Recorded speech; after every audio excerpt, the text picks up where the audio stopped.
welcome back. It's Christine again with the Artist Pod, and today we're going to be drawing a lion. As always, I'm using a Wacom Intuos Pro tablet, and I'm drawing straight into Photoshop. So, let's get arting. Alright, here is the lion. They have some variation of color as we draw them. I'm not sure yet if I'm going to keep them mostly one color with adding some bursts of white where there's white, or if I'm going to mix in sort of a variety of color, but we're going to get started by the nose. When we're doing strokes, like always, right, you do a stroke and one in between. Doing your best to follow the contour of the animal. So as, the nose loops over, our lines will loop over, and sort of so on and so forth. This is still a sketching step. I use this to sort of help, once I really start applying pin pressure, I don't want to have to think about what direction the lines are going.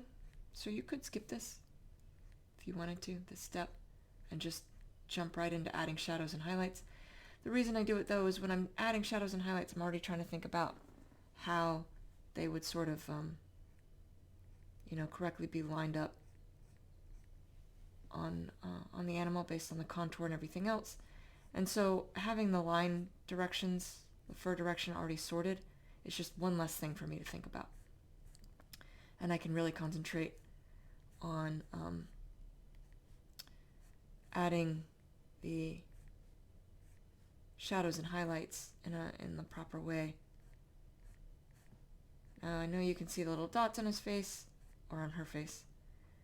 And that's because with lions you can typically see, some cats you can see the little dips of where their whiskers are going in.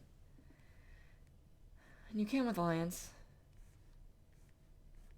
It's just like a slightly darker, darker color. So I will be drawing that in when we get to it. And then it's just, building it out. Don't have to be perfectly straight, right? Like I can come to the edge and come off, and it doesn't matter because they're going to be, furry. If it's a long-haired animal, it's even better. I can go even further off. Animals' hair by the nose and mouth tend to be the shortest, even on long-haired animals, so usually this is a little shorter. Her chin has some fluff to it, so that will be nice and easy to do. I can go a little further off without having to worry about it. The only difference there is when it's around the eyes, right? I'll be careful when I get to the eyes. She has some black around the eyes though, so I'm still debating. Sometimes I want to say I've never successfully done it with lions, but I always think about it. I like to let black stand on its own, right? Because I draw in black. And so I like it to kind of be able to hold its own without me having to use gray to draw it in. Sometimes it's a nice detail. Sometimes I feel like it would do well without it. We'll see. I haven't decided yet with her if I'm going to feel like with other lions I've drawn, I have drawn in the black, but I don't always. Because there's black in the edges of her nose, there's some black dots, black by the eyes, but that would be to find out by the eye color, and that's really it. So there's no vital information there. But it also means, usually I'm careful around the eyes. If I don't draw in black, there's no, I won't need to be because I won't be getting close to her eyes. And just layering up these lines, bringing them up. And, as I come to the edge of the nose, that's why I'm looping them.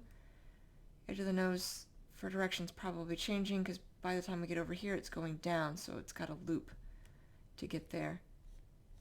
Probably a mixture here. And this line is to indicate a potential darker area of fur, so I probably should draw through it until I decide what I'm going to do. Especially with this sketch, Shouldn't affect it that much if I decide to go ahead and make it darker. Same thing on this side though, right? Like I'm looping it over because her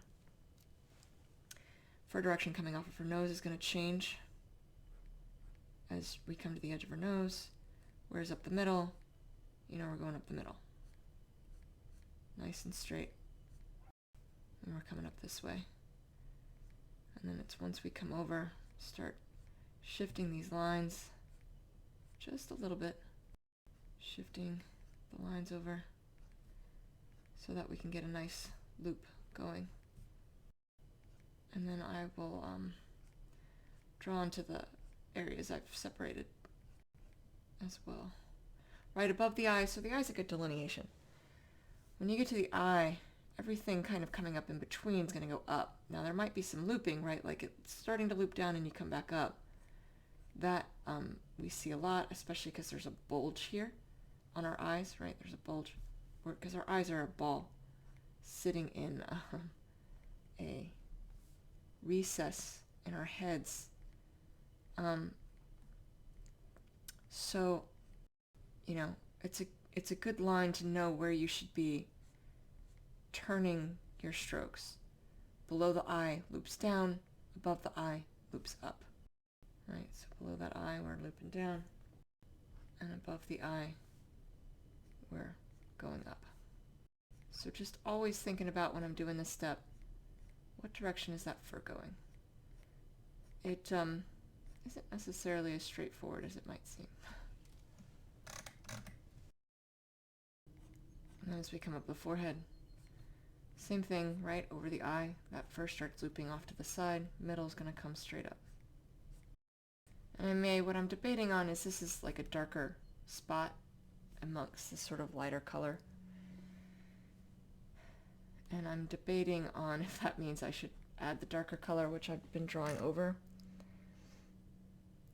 which I can do, despite the fact I've drawn over it. That's the point with the sketch. Just means when I go to fill in the highlights and shadows, I need to change what color I've used. So I think we'll do that. I'll stick with the... Now this section is a lighter color. So is the chin, and then by the eyes. So that is distinctly a lighter color, no doubt about it. And so I'm keeping true to that part. And I just thought I'd come down here before. I forgot it was here. Sometimes I do get distracted doing what I'm doing, and I forget I have a whole spot that I haven't filled in. Alright, you can see we're looping in, or we're looping down, right? Nose coming down this point. And then she has a little bit of an edge there, and then we'll bring this down too. And I'll often flash the sketch layer off just to see how it's looking. Right now we don't have a lot of information, but I can still get some information from how it's looking. Just want to know and make sure that nothing looks like it's really out of place or I'm really messing something up. Right, under the eye we're coming down, making sure there's no line conflicts. So now the little ridge here on her face, and then, you know, she's got hair all the way to the edge. As we come up her eye, we once again sort of flatten ourselves back out. Hair will be going towards the edge of the face, right? So the edge of the face is now up here. We change our line direction to adjust. Shouldn't be a clear change. It should just be a matter of, you know, it looking like a natural progression up. So trying to make sure that's always as smooth as possible. And again, don't have to worry about the edge as much because she's got fur coming straight to the edge. It's gonna jet out. And then up here, right, like this fur is going to be coming up and back down because you have this bulge before it sort of flattens back out and is then going straight off towards the top of her head. I'm a little weaker on this side, so when I draw on this side, my lines aren't always straight, but that's the beauty of this style, right? Like, I don't have nice straight lines, but I don't have to, because I'm putting a million of them in. So if one line is a little stray, it won't really matter. It's also part of the beauty of fur, right? Like,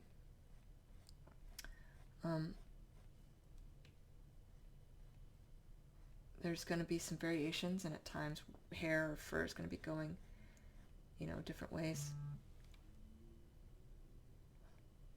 And once you clear that bulge, re-angling the lines.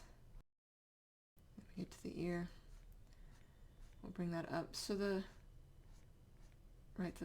sides, back of the ear, which we don't see the back really, but we do see the sides, are in this same color, but the interior is white, so there will be another color change happening there. And I'm making the strokes a little longer now that we're not by the face. They likely would be lengthening out just a little bit, although lions have short hair, but even on short hair animals, sometimes the hair on the past the face gets a little longer than the hair on the face itself. And then doing the same thing on this side. So we'll bring this down. Right, all of this is going to loop, and then building that down. Right, this is all down, come to the edge, and it flattens back out. Thinking of the different contours. Just like the other side, she's got a little ridge here. So I'm changing a little bit of those angles and not lining the hair up when I get here. That should indicate that there's a little bumping happening. Whether or not I keep that in there, I'm not sure. Sometimes I put something in the sketch that doesn't really need to be, or can be sorted out easily enough with shadows and highlights. Again, making sure, right, it's nice and smooth, so I'm not coming straight off. If I have angles coming up, I'm angling all of it to look like it's a gentle transition as the hair changes direction. Just like before, right over the eye, we have a loop up. And we kind of have a loop down. And we're getting kind of the impression of an animal building in here. And then as we come back towards the center of the forehead, our lines start angling up and up more and more as we start heading towards the top of the head. But just like we did down here, we have, the top, and we're going to fan the I almost said feathers. We're going to fan the fur, that's what lions have, out the same way. They also have some wrinkling on their heads. That's what these sketches are, just sort of a vague idea that middle and by their ears there's this little bit of wrinkling, and we can kind of do that with shadows and highlights. Get that outer edge of the ears, and then we'll move to the lighter color. Ears have some fluff to them, so usually I follow that contour up where I'm angling some out on this back side, some in on that inside, and when I get to the top, coming straight up. Sorry for the plane overhead. I live near a Air Force base, so sometimes they fly over. This one's actually pretty quiet. Sometimes they're much louder and much more frequent. Right, just angling this down and in, being mindful of the fact there's going to be some white in there too. And then the same thing on the other side. Right, coming up and out, straight up and out, up and out, up and in, up in the middle. By keeping the middle line steady, it allows me to have these variations where the hair can come in both directions, up and out. And then this transitions. Now for the lighter color. Might not keep it this white. I actually do have like a cream color that I may transition it into. We'll see. And following the same contour that we did with the other color. Right, this loops up and over. And has some white on that back side. And then being careful on this top edge because it does in fact run into it. Into the eye. Starting to look a bit more like a lion there. A little bit of white at the top of the nose. You can see I'm just mixing this in, right? I'm still following that rule. There's two of the brown lines. I put a white one in between. Still following those rules. Also being a little bit more careful at the top of the nose. Their hair is short enough it doesn't push into the nose. With some animals, you know, you see it with like rabbits or squirrels, the hair will really come in. Lions, not so much. And then under here as well. And then the hair on the chin, right, longer. As I do it, come down, straight down in the middle, and then angle off to either side, right? You can see I'm already angling over here. And then this one is straight down, it's in the middle.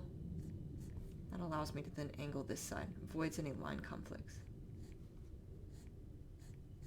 And hair on the chin comes down a bit, very fluffy down here. I'll do a little bit of the sketching of the fluff inside the ears.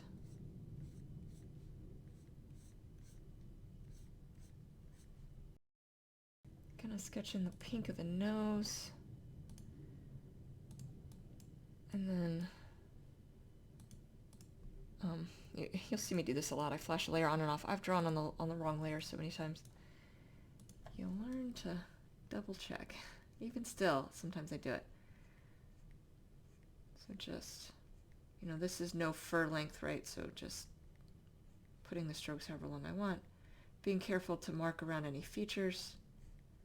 I may, although this is rare that I do this, because I was still debating on if I was going to add in a darker variation of the brown, maybe leaving the sketch layer on.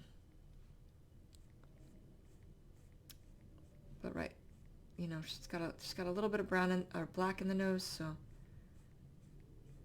won't be doing all of that, but all the way as much as we can to get those details. Right, and we can pop it off. And her nose is actually quite nicely delineated. The black is filled in nicely. Okay. So I'm going to take this and darken it just a little bit. And we'll use that for some of these darker areas. Get started on that section. So I'm going to have a light source coming from above and to the right. Like always, you know, that means it's in front of. It's coming like from here, not from behind, not next to, but in front of. I always think about, you know, you think about your subject, what way they're turned, and that'll help you determine where your light source should be, because you want your subject to show up as best as possible. Sometimes you want dramatic effects and you want silhouettes and things like that, so you would change it. If you want a silhouette, you'd put the light source behind her. But we don't. We want as much detail as possible, so it's going to be in front of her and off to the side. I rarely do, in fact, I don't, maybe once in a while, but I rarely do straight on. Alright, so this is full pin pressure, and since it's a slightly darker color, we're going to go into the section that I've sort of marked as, in theory, being darker, and you can see I'm just putting that full pin pressure.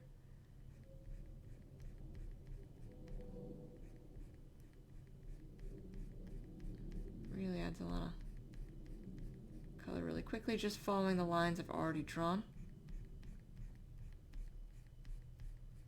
So I already did that in that first step, so I don't have to worry about it. And really building it up. Don't have to worry about the edge being nice and clean where a color transition takes place, because it's going to be, it needs to blend anyway. So I may be also pushing the colors over so that it blends better than what I'll do on the initial run, as much as I try. you know, it just blends better if you take some time after to blend it, like intentionally blend it. Now all edges are in shadow, so once we get to an edge, that'll shadow in. And then we have those bumps on her forehead too, that'll have some shadowing. I'm bringing that down. And of course on the back side will be in shadow. It might be a nice detail, I'm not really sure, having the two very slightly different colors of this brown. Might be an interesting detail to have when it's done. Or it might not show up very well. You know, it's a tough call. Sometimes the colors are so close. It doesn't really look like he did anything different, but it also, I will say something that I do find nice, and I think it makes it easier, is anytime you can break up different colors across an animal. I don't know why it seems easier. Sometimes it's just so much of one color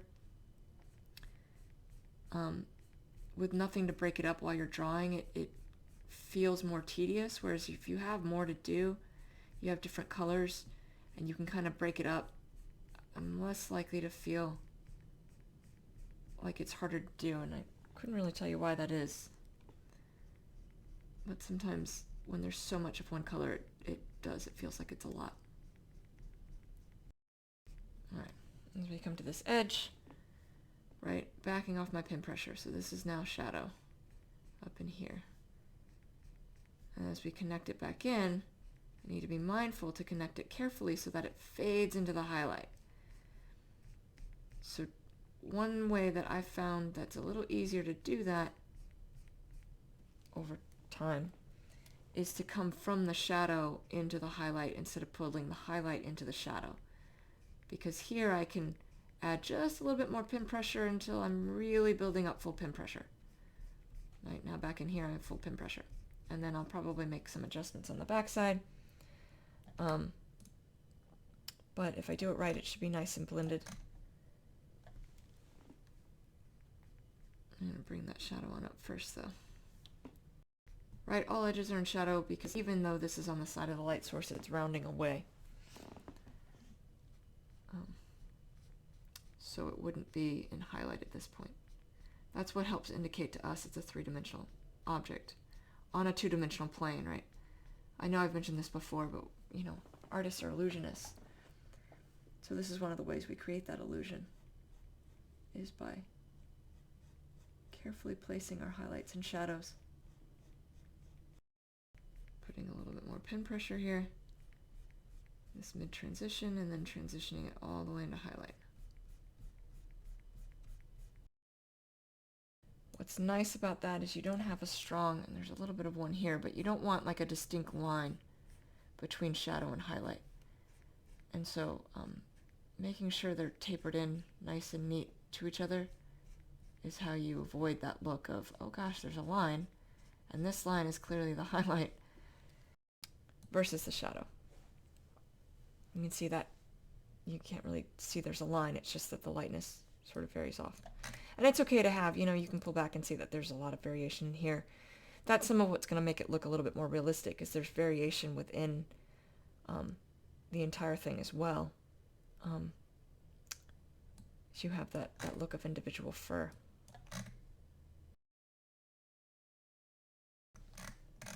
And even still, you can kind of see that there's a little bit of a line, so I'm going to have to readjust that,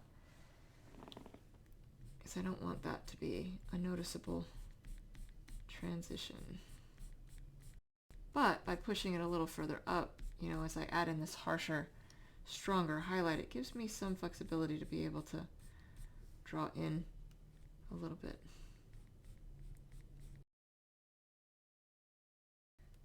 Now I didn't sketch this, but there's also, you know, this is a darker color, which is why I decided to do a slightly darker color. May need to make it even more darker, but for now we'll do it here. Just debating. Same thing on this side. Might as well just go ahead and do it. Foreheads tend to be a bit brighter because, you know, if you think of an animal like a ball, you have like this big circular section closest to the light source, so there's more highlight on a forehead. There's also typically less things to get in the way. In the case of the lion, we're going to have some bulging here that will add shadows and highlights too, but you know, outside of horns or ears, you have this sort of this expanse of not a lot that would interfere with the highlights. Whereas when you get down in here, you know, you have bulges in the eyes, you have the nose or the muzzle that's sort of bulging over. That changes how, you know, we would shadow or highlight. Prefer to work without the sketch layer on, get a more accurate feel for how something is looking, but I'm coming up to some sections where I'm gonna want to reference what I've drawn for her wrinkles, and I already kind of filled this in, but once I get over here I'm still gonna need it, so I guess I should just leave it on for now. Once we get this one in, this layer, we won't really need it. I can pop it off then. You know, and all of this is just muscle memory. The more you draw, the easier it becomes. But even still, you know, I've drawn a lot, and there are certain angles that are harder for me to draw. This is one of them. I actually, in order to draw this way, I use my left hand to hold my elbow. I don't know why that actually makes it easier for me to draw, but otherwise I can't. Not very effectively. My lines will be wobbly and all over the place, and so when I'm drawing at this particular angle, I use my left hand to hold my right arm, and then when I come on this side, I have to twist and turn. Depends on the angles as to how I've learned how to draw. I learned on traditional media, so I could turn my paper, and while I can turn the you know, you can turn the layer in Photoshop, turn the canvas. I don't know why, but I don't like doing that, so I don't. And instead I just do ridiculous things like hold my elbow with my left hand so that I can draw.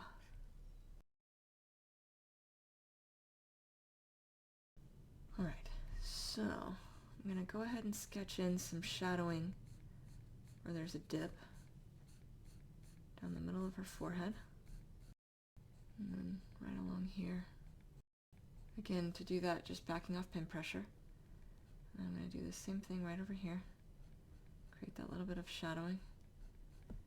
So that'll be easier, which means all around it, I'll put the burst of highlight.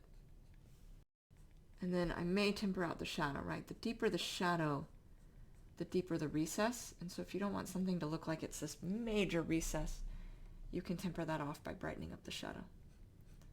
But as long as it's in place, it'll be easier to do that. So now it's full pin pressure, coming around the shadow. Now we're also coming up behind the ear. I like how that's such a jarring transition. And behind the ear, right, you can see the ear dips all the way down, so this is all going to be in shadow. Ear's blocking it. But even still, the top of the head's going to be in shadow. Because, well, you know, just like the side of the face, you have it rounding away from the highlight, even though it's on the top of the head.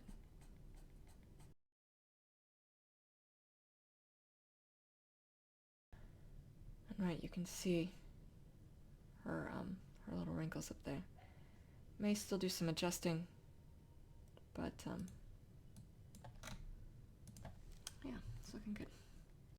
And colors, you know, this is true with, you know, when I'm doing black as gray or whatever. Same is true with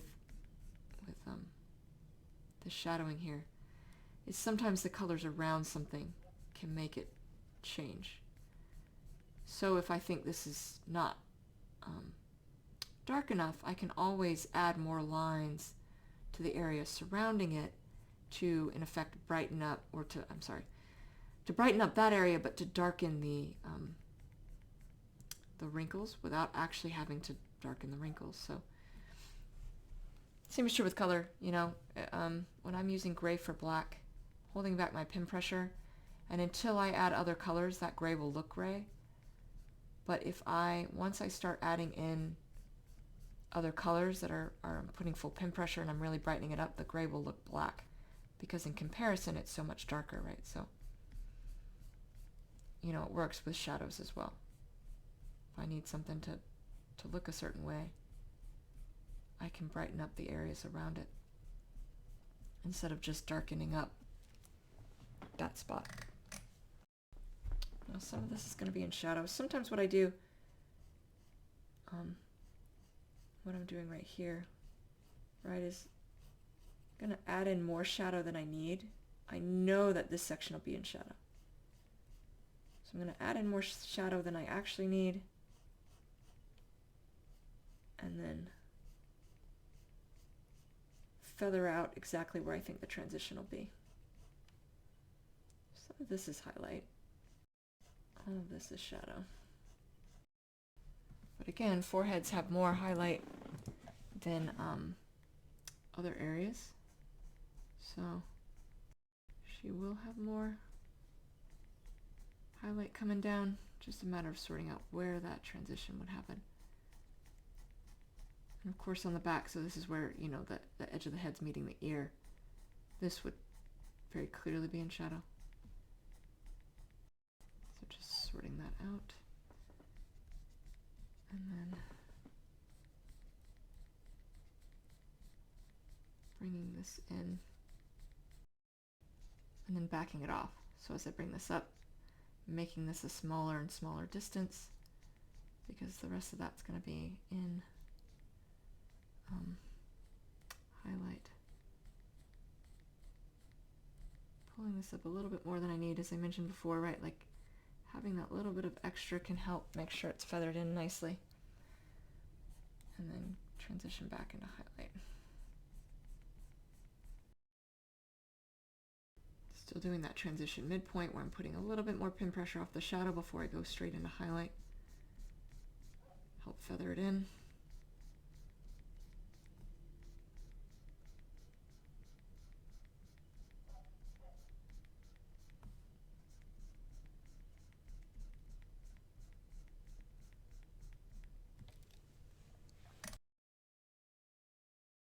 Bring the shadow, you know, all the way down. There's gonna be a little bit of light here. You don't want a highlight or shadow change to happen with a fur color change, because then it just looks like the fur color is a different color instead of a highlight or a shadow.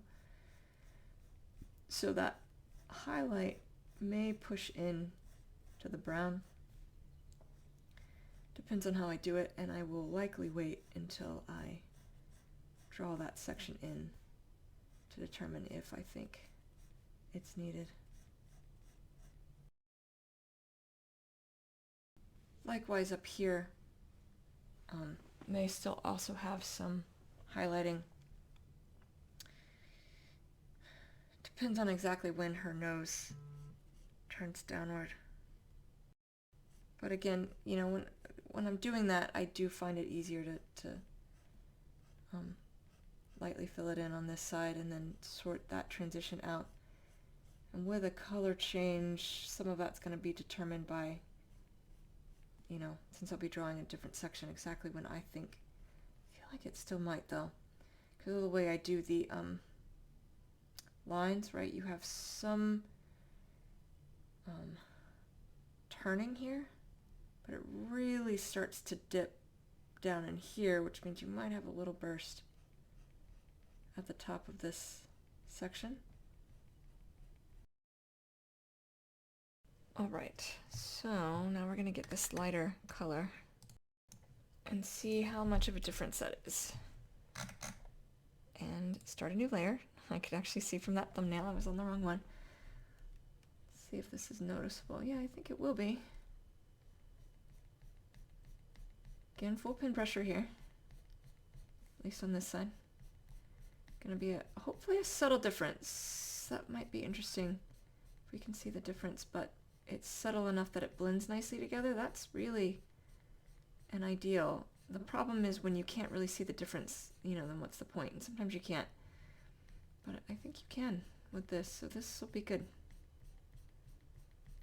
And it won't be anything big or jarring. And if, you know, as I'm doing this, if I want to blend more in, I would bring more of this lighter color into the darker as well. We'll see if I have to do that at the end. I might just be able to fill this in without having to do that. And this part's pretty straightforward, right? We've already kind of done most of the heavy lifting with this darker color. For the moment, everything we're in is into highlight. I'll have to make some decisions as I come along this side, but all of this is also going to be in highlight. So I know that, right? Like we have the bulge of an eye and the forehead here. Bulge of an eye would be sending things this way. So all of this is still highlight. Where it would go into shadow is going to be down into here. So that's where we have to make the decision. But so far, all of this is solid. I may back off my pin pressure once I get to this side, just so that I can see exactly where I'm going to turn it over. Because again, I don't want it to transition in a color change, with a fur color change. I want it to transition when it's solidly in one color or another. And so I'm just going to see where we are as we bring this down. Because we're going to be in highlight, right? Like the eye juts forward here. It's a predator. So some of this is going to be in highlight here. Might be able to have some of that go into shadow.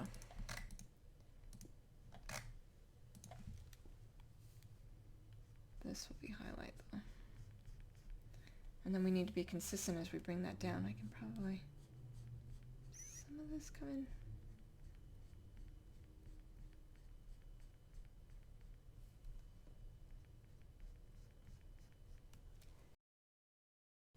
It's definitely distinctly noticeable, which is good.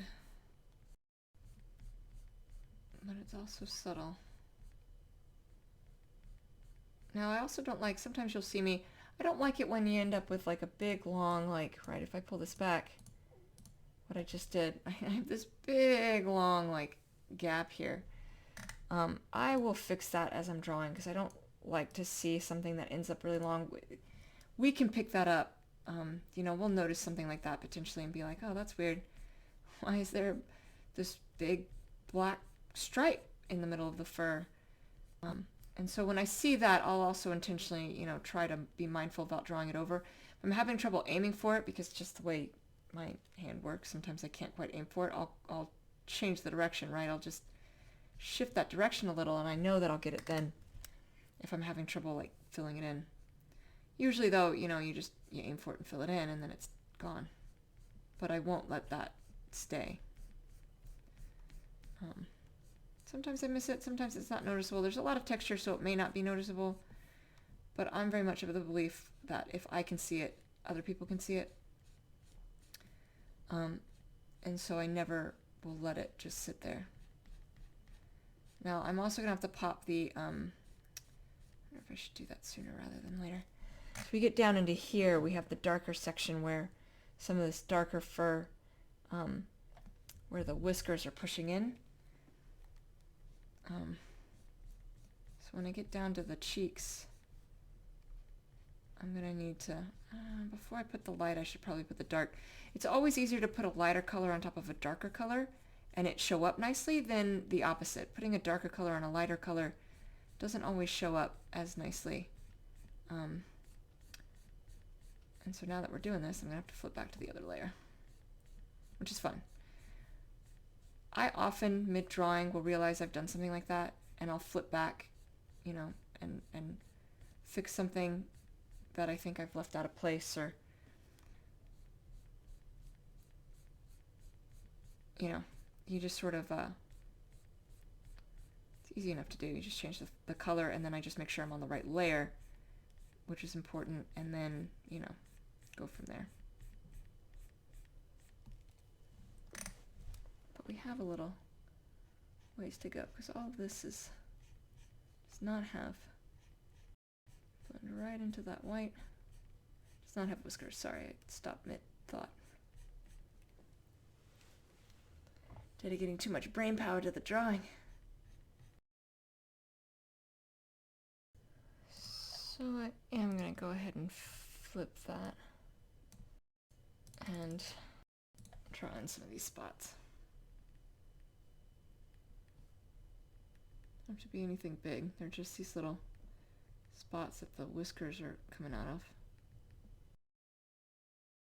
I'm putting less pin pressure on this side as I do the dots over here, because it won't be as much highlight.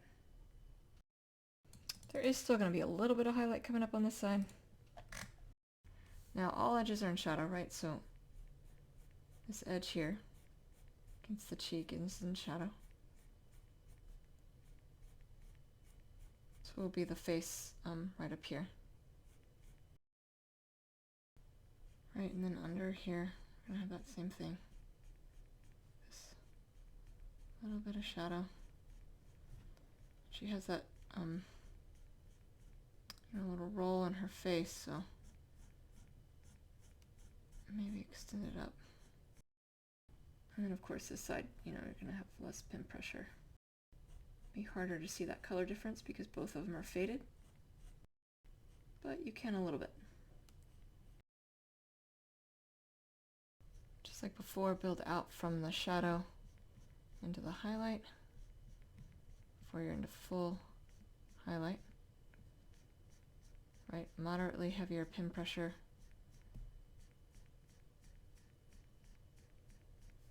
Into full highlight.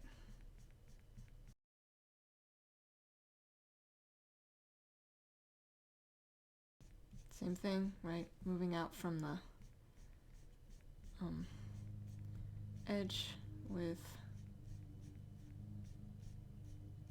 slightly heavier pin pressure before we go into full pin pressure.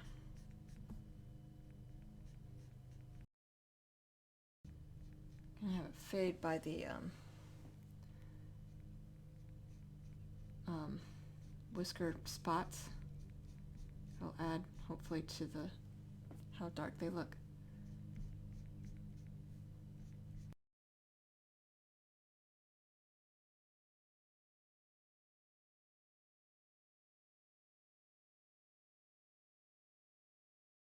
Gonna bring the highlight just a little bit further in towards the edge. Otherwise, I think it looks fine. It certainly faded in nicely, but it could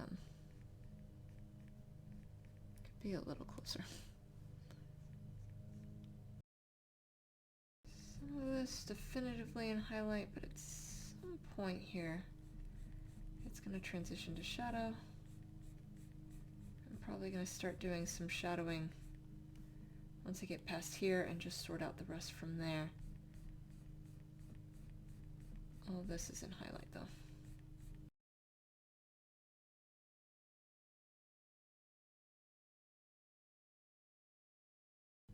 Now I'm just, making sure this edge looks good and not too boxy. It looked a little boxy. So I'm just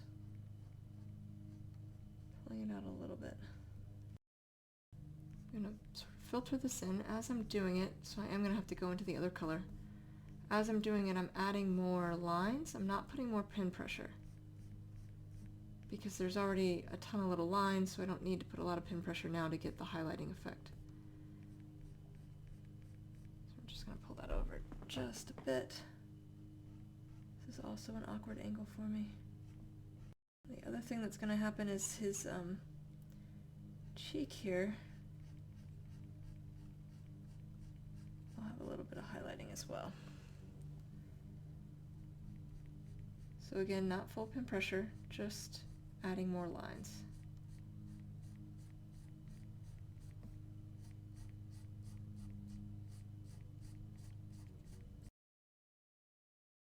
So I'm going to create a new layer, come in here for this darker color, and then do the same thing over here until it kind of fades out, right? Like I want to make sure this blends. Not full pin pressure, just more lines. It's going to quickly transition to shadow, but because the top wasn't yet, this needs some highlighting. Now we'll add the white. If I decide the white is too white, I can dull it out. Not really sure yet if pure white is the right color to go with or not. But let's give it a go. I feel like it might be a little bit more toned down than this. Which is fine. I have a cream color ready to go too. Which is even more of an off-white. I think that's what we're gonna do. If I decide to change it back, that's easy enough.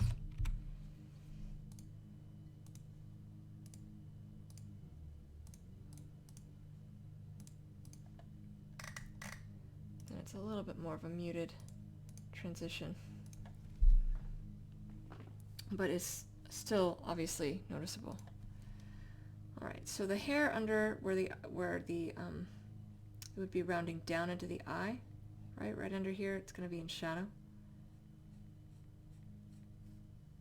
There's going to be a little bit of shadowing as well. You know, I've talked about our eye being a bulge. A little bit of shadowing here. But then right back into highlight all around it.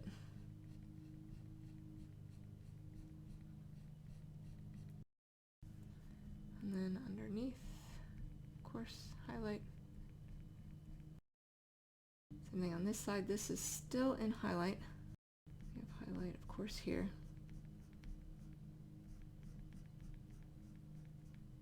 And the opposite is true here, right? Like this went into shadow. This will stay into highlight. There will still, just like the other one, be shadowing right under where the eye would be rounding down into the eye. And then on this back side, right, we've gotten over the hump of the eye. Now we're on the back side, so now that's in shadow until we get back to where that hump would kick back in and go right back into highlight. And then under the eye, I'm actually going to do this in shadow first.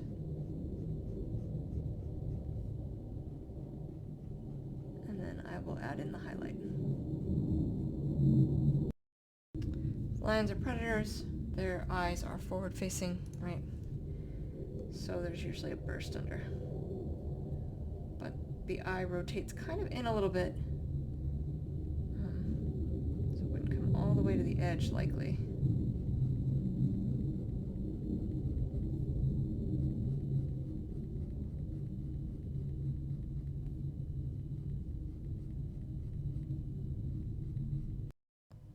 We have a burst under the eye, which means, well, let me do the rest of it first, but I'm going to have to put a little bit of burst into this darker color as well. But let's get this white in, this lighter color in, cream, I guess.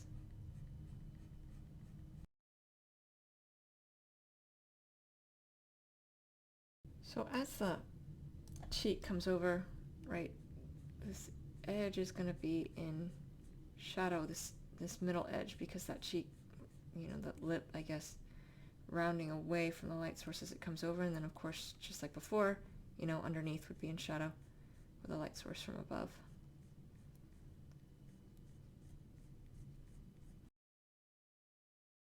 Now just like this side, right, I'm going to do this whole thing in shadow, and then we'll add a little burst of highlight.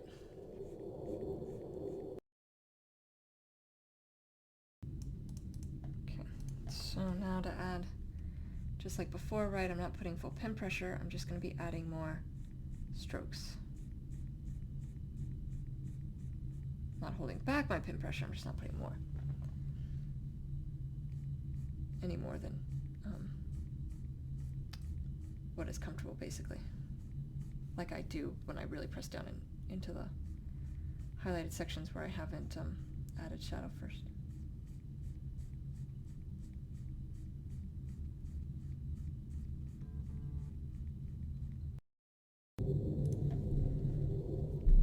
Now for the chin, I'm going to do the whole thing in shadow and then build up the highlight.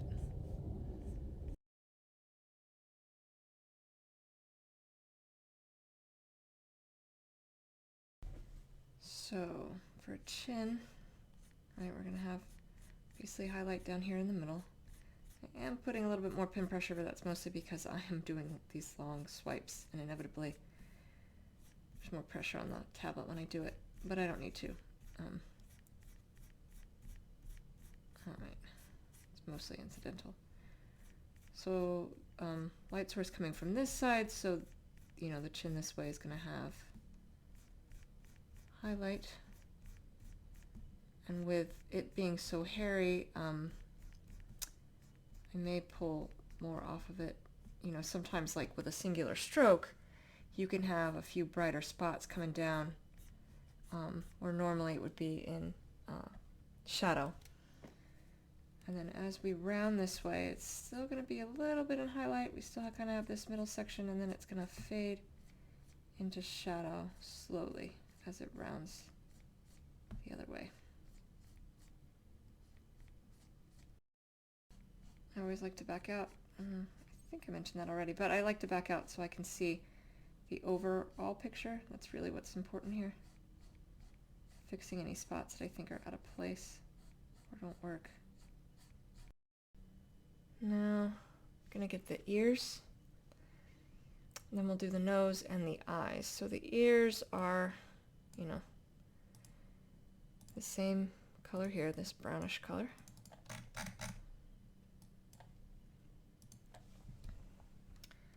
Back side of this ear is in shadow because the light source is coming from over here, right? So this is rounding behind it. And then this side you're going to have some highlight through here.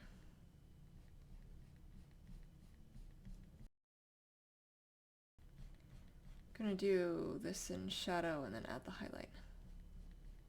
It's just easier.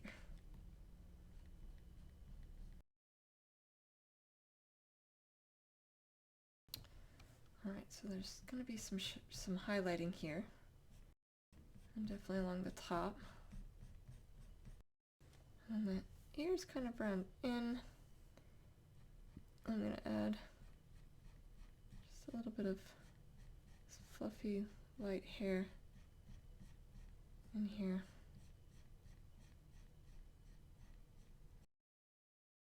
Alright, and on this side, I'm going to do it in shadow and do the same thing, but right, this section, this back side will be in highlight because that light source, you know, you'd have where the ear's rounding kind of in over here in shadow.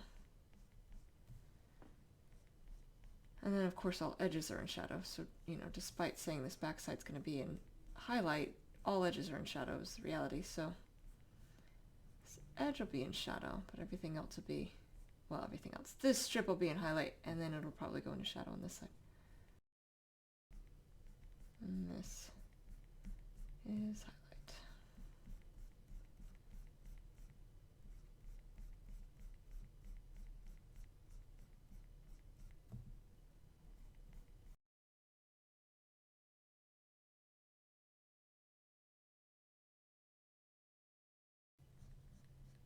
I'm going to fill in the fluffy white of the ears. Doing it lightly at first, we'll be adding some highlights to this. This one, let's get the other. And then add the highlights. Don't necessarily want it straight.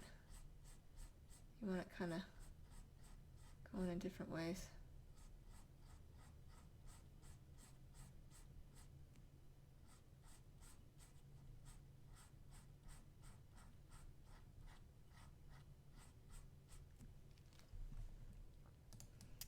Okay. Now this side, highlight's going to be closer to the tips of the white hair. I'm not going to do a lot, just enough because you don't want that to be overwhelming.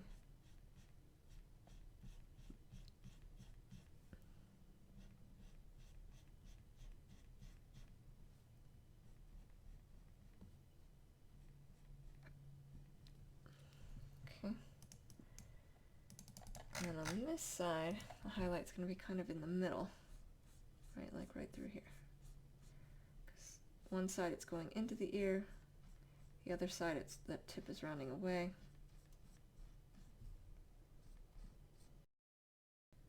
Now for the eyes. Well, before we do that, I'm going to blend some of the white down here in a little bit. So when I'm doing that, what I'm going to do is I'm going to push these lines into the other color. Right? Just draw into the other color a bit. Doesn't have to be a whole lot, but a lighter color and a darker color usually works better. Just blends it in nicely. I'm going to do the same for the white up in here. Blend it just a little bit into the other color. Did a little bit here too, but I'm going to do it just a little bit beyond that. This one doesn't quite need it as much, which is good. Now we're going to get, I'm sorry, not the eyes, the nose. Nose first. Then the eyes, then the whiskers.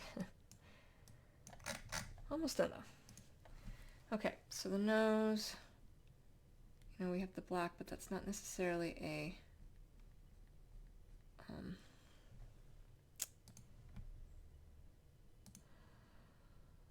sorry, it'll be easier to do with that off.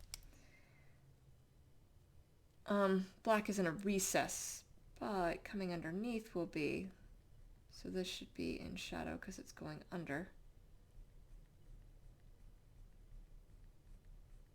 Okay, but this will be highlight.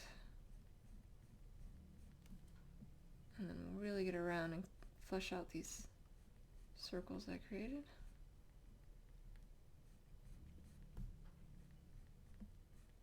And then down in here, certainly right, it's no longer going under, so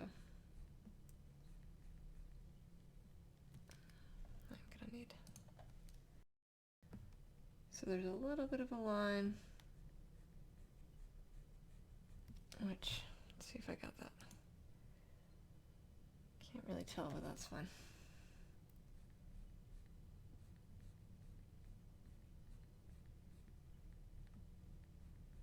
Just carefully drawing around the circles. We're going to want those to look clear.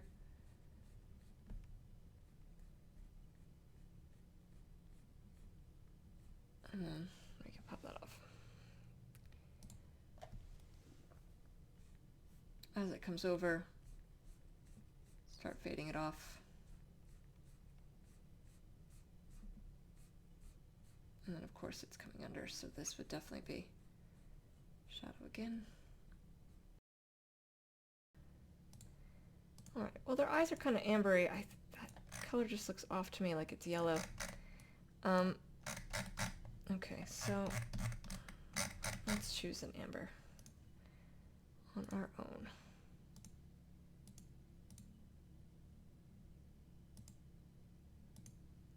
We can kind of desaturate it a bit.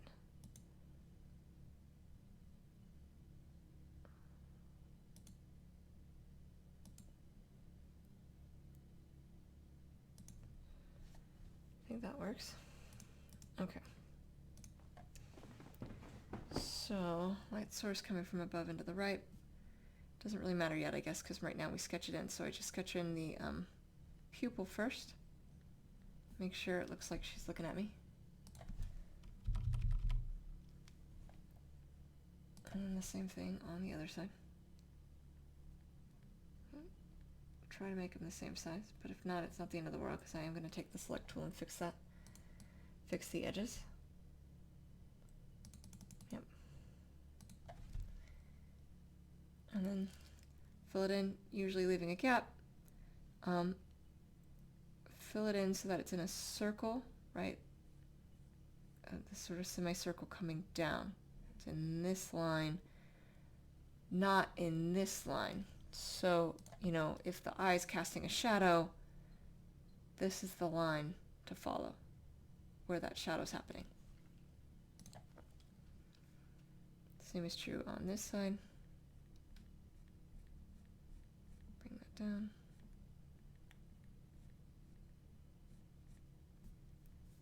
And then over here. And then just lightly fill it in.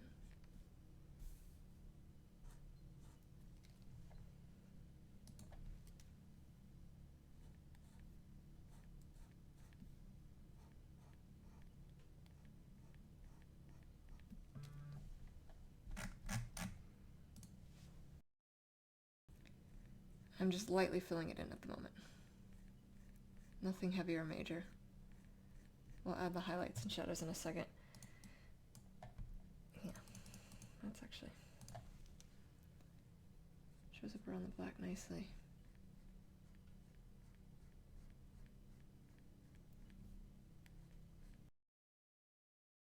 Okay, so now I'm going to take the elliptical marquee tool and I'm going to just create a circle here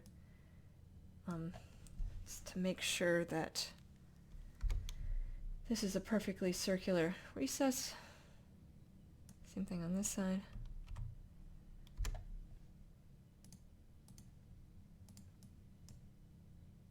And that she's still looking at us. And I'll fix any wayward edges that left.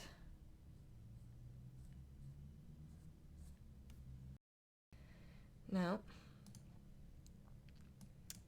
we fill it in.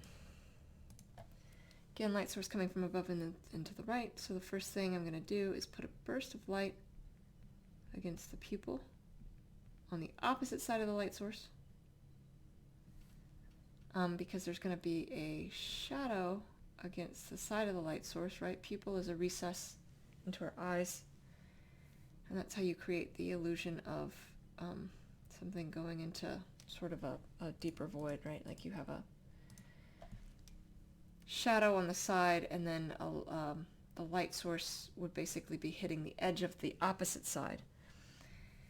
And then we're going to fully put pin pressure right next to on the side of the light source, connecting to that light flare underneath, or to the, I'm sorry, not the light flare, the burst of light going all the way underneath the eye, and then we'll fade it off. Now the edge, it's also in shadow.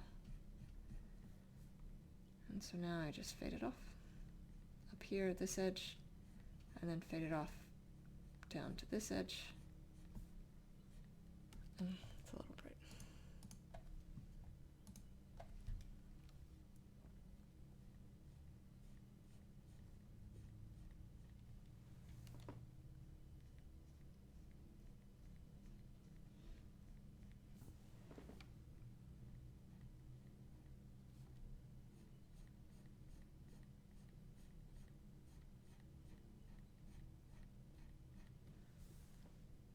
And fade it as we come over here.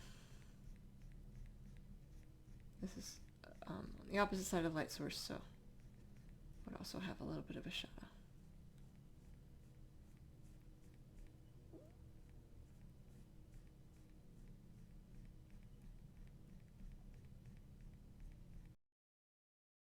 Alright, and now the other one. Same thing, burst of light against the pupil.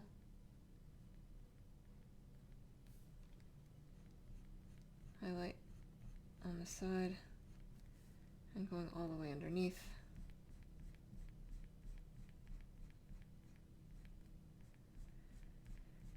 And then, fading out as it gets to the edge.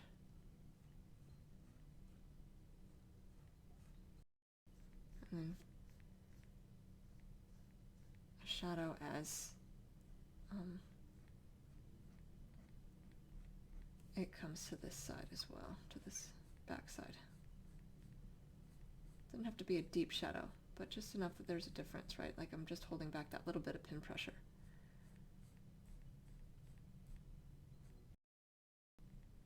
A little bit of shadowing as it enters. Shadow on this side, a little bit of shadowing against the pupil on this side.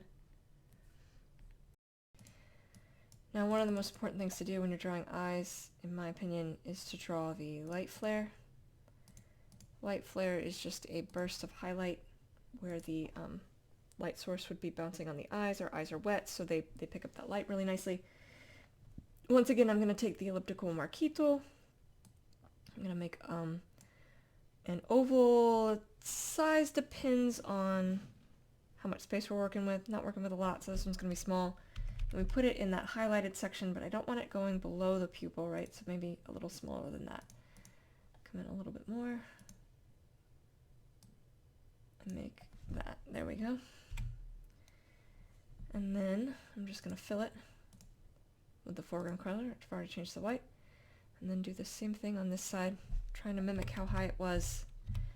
Always making sure it's on that highlighted side and going partly into the pupil, partly onto the iris. And then filling that. Gives kind of that burst of liveliness. And the last thing we're going to do with her is add in her whiskers. So, whiskers, nice, easy thing to do.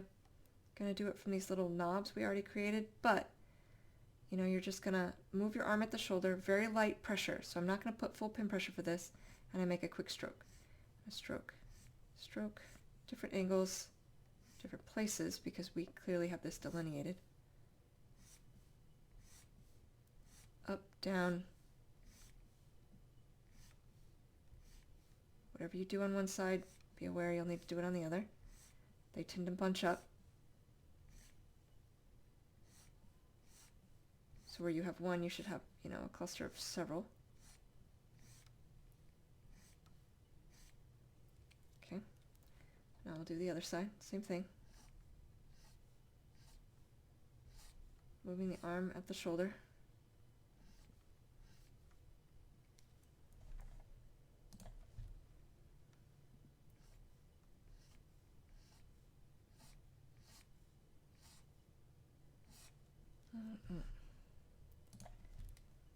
I'm just sort of moving in a loop.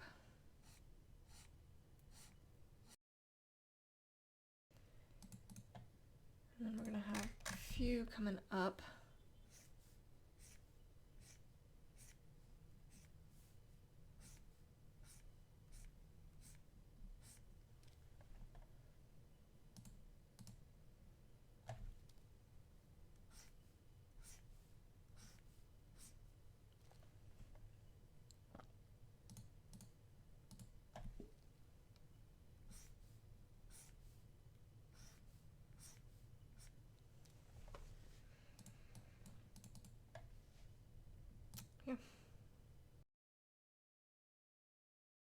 Alright, so that is how you draw a lion. I hope that was helpful. In the floating nether next to me, I have other videos of art tutorials I have done, and I will see you all soon. Thank you so much. Take care.